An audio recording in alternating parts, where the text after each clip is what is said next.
Let's talk about sleeping pads. I was talking to actually 4 different people, and they didn't know that these pads had R values to them. You got to understand whether you're camping in a hammock or you're camping on the ground. Basically, all your heat from your body is sucked out underneath you, and you could have the best sleeping bag in the world. If you don't have the proper pad, you will die. It's the honest truth. The higher the R value in a sleeping pad, the better it insulates.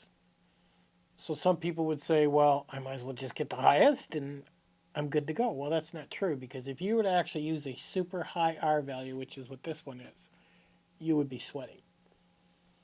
So having the correct R value is very, very important. And I'm going to explain it with these ones I have, and maybe it'll help you understand. Now, you have to also understand the higher the R value, the more it's going to weigh, right? So let's look at the NEMO Tensor Insulated Sleeping Bag. This one here. Sleeping pad, sorry. This one here, I take all the time. This is my go-to pad. And it usually runs $240 or so. And it's about 3 inches thick. And it runs for temperatures at 35 Fahrenheit to 45 Fahrenheit, or -1 Celsius to 7 Celsius. Now, I live in the South in Tennessee, so most of the time, even right now as we get closer to fall, this is the pad I use. Okay? Now, this pad here is a NEMO tensor, same as this one, but you'll notice it's smaller. This one has no insulation really in it. R value is very small. This is actually my dog's pad. And by the way, this one's about a pound and a few ounces. This one's like a pound or under. But literally, I undo this one and put it in my tent. This one goes down, and this is what my German Shepherd sleeps on. Now, I didn't go insulated with this one because, well, my German Shepherd's covered in fur. This is just to give her some insulation, and it works good. But let's say I get a super cold night. I'm going to be down to -20 below, and I need something better. I would go with this one here. This weighs a little over 2 pounds. It's an X-Ped, and it has an R8 value. That's high. Runs about $250. This is good down to -40 Fahrenheit or -40 Celsius. And it weighs a little over 2 pounds. How about this one? Now, I take one of these every time I go. This goes on the bottom of my backpack. And this is used for more than just sleeping on. This thing has an R value of R2. It's good for 40 Fahrenheit, 4 Celsius. It really doesn't have a whole lot of R value. I use this when I sit down on the ground so I don't get my butt all wet. Sometimes I'll even cut one of these in half so it's less weight on the bottom of my pack. I've done that too. And they're awesome. Now, can you double up your pads? Sure you can. So let's say this one here, my dog was shivering a little bit, I noticed. I would then put this one down inside the tent with this one on top, and it will create more R value and bring more warmth. You can do that. I can do the same with this. If I'm shivering a little bit, I can put this down, put this on top, and now I got more R value, more warmth into my body. So let's really, really think about this. Now, I'll put a chart in my video that shows different R values, and I mean, you can spend a lot of money on pads. You really can. You can double up on them. Experienced hikers that hike the Appalachian Trail, because they're trying to conserve weight, they will take 2 or 3 different pads that are extremely light, and they will try and do that. Now, there are some combinations you can do here. I have a particular sleeping bag that goes really cold, but it has nothing in the bottom. You see, they say if you sleep on a sleeping bag and it has insulation under it, and you sleep on that insulation, you basically destroyed it all. So a lot of people have switched over to quilts where it covers the top of your body, and then some people have switched over to where there's no insulation on the bottom of a sleeping bag at all whatsoever, which lightens the sleeping bag. They're depending on their pads to run it. Now, the nice thing about this particular sleeping bag I own, this particular pad or this one will slide into the bottom. So when you climb into your sleeping bag, there is no way you're going to fall off that pad. You're basically locked into that sleeping bag. Big Agnes, I think, sells some. That may be the option you want to go. There will be no affiliate links. I would love to put them down there and tell you guys, hey, but I can't do that. You really have to do your own research. And the problem with research is when you search the internet and you search for a pad, you'll see pretty websites with pretty pictures, and they're all affiliate links, every one of them, everything out there. So everybody's trying to make a buck off your stupidity, is what they're trying to do, because it has a pretty picture. What you want to pay attention to is the R value. That is the most important. The next thing you want to pay attention to is thickness. And then you want to pay attention to weight. These are the three things that matter the most. So if I know I'm going minus 20 below, I need R8. That's all there is to it. And I'm going to be packing 2 pounds. 2 pounds plus. Okay? If I know I'm going into 0 degrees, 30 Fahrenheit, 0 Celsius, I'm going to go with this NEMO insulated one. But I'm also going to bring this one. So you got to think about what you're enduring and when you're camping. When you camp in the winter, it's awesome. I'm going to tell you that right now. There's no bugs, no mosquitoes. It's just really nice. Now, you may have to deal with some condensation and know what you're doing, but having a proper sleep setup will determine if you live or die. Now, I've even seen some YouTubers that have complete improper setups when it comes to camping in the winter. You can't just buy whatever you think is going to work. There is a science behind it, and you really have to pay attention to how you protect your body the best way you can in the winter. If you don't, you're going to die. And I've seen a lot of people with bug-out bags, get home bags, and they'll put something like this in, and they say, okay, we're good, nice and light. You're going to go to sleep. You're not going to wake up. Nice, peaceful way to go, I'll tell you. But your system is totally broke down. There is more to this than just buy a pack and just shove shit in your pack. Everything inside that pack has a system. And when you work on your sleep system, you have to think about, okay, what's the coldest I'm going to be camping in? And like I said, you look at R value.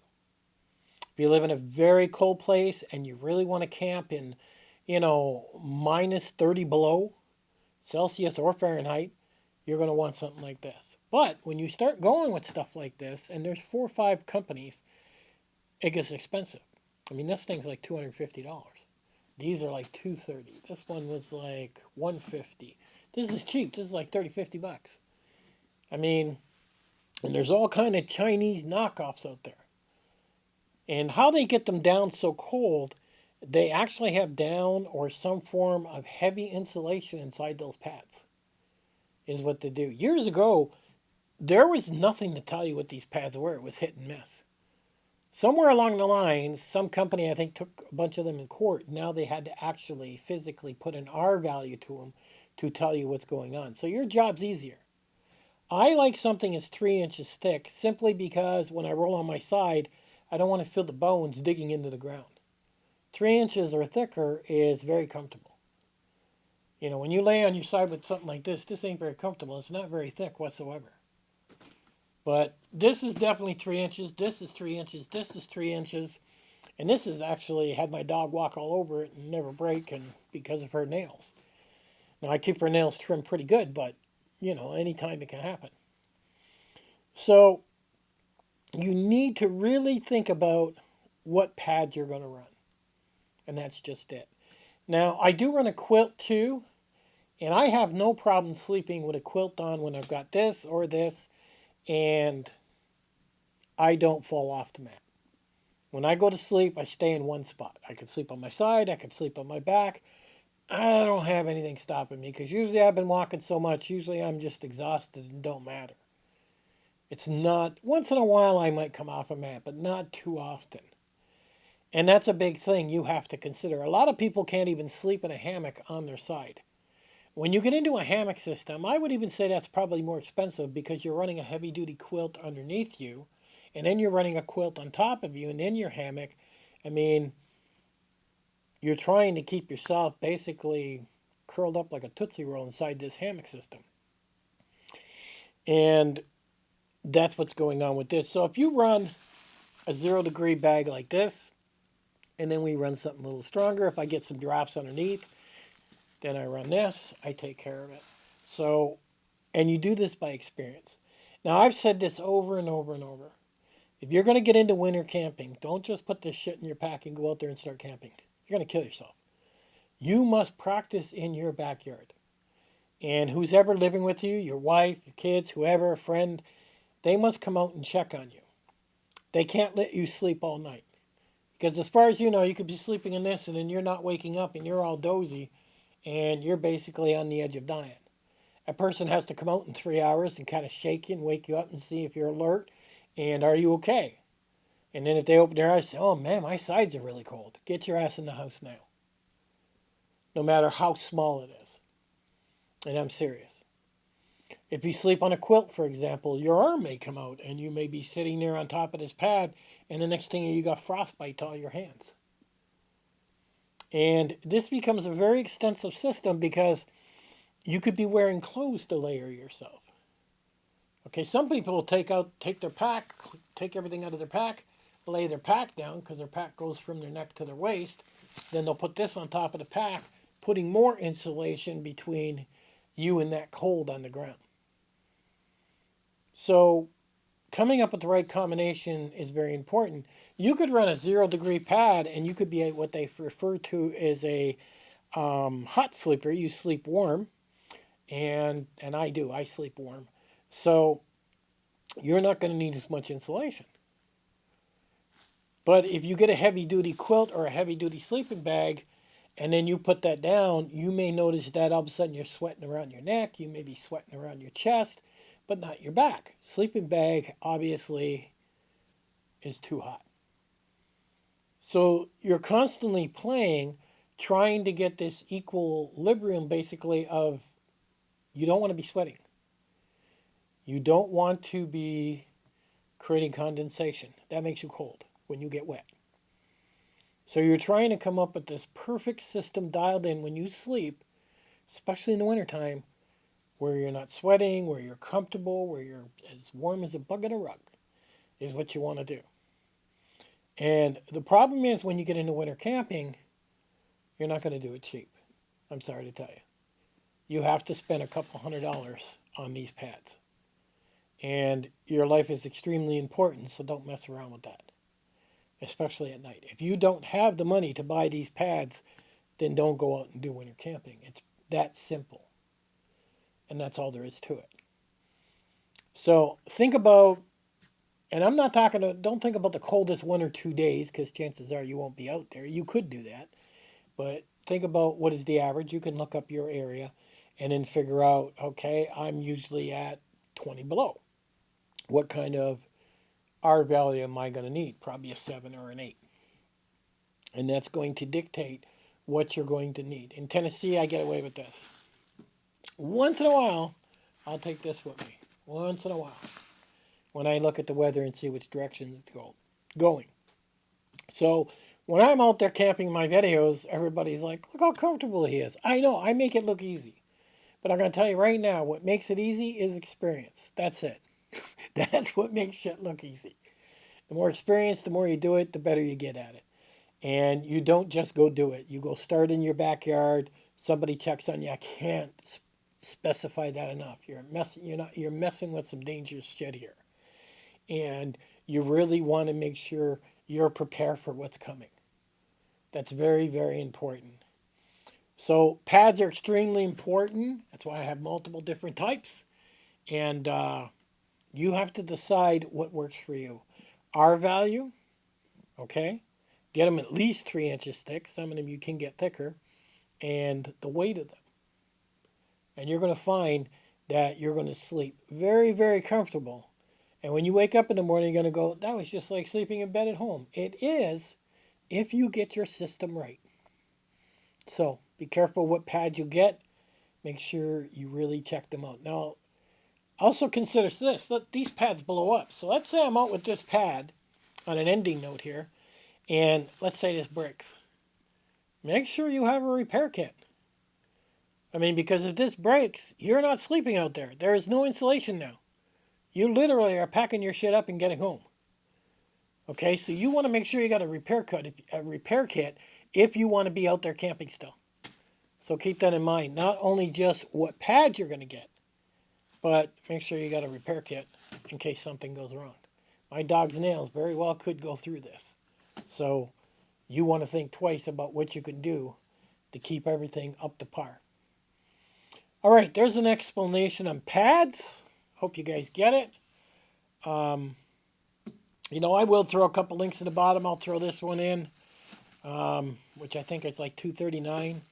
I'll even see if I can find one of these and throw it in, which is high. But there's all different R values of all different types. Just don't click my links and buy them.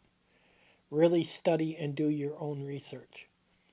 All right, get yourself the proper pad and don't end up dead.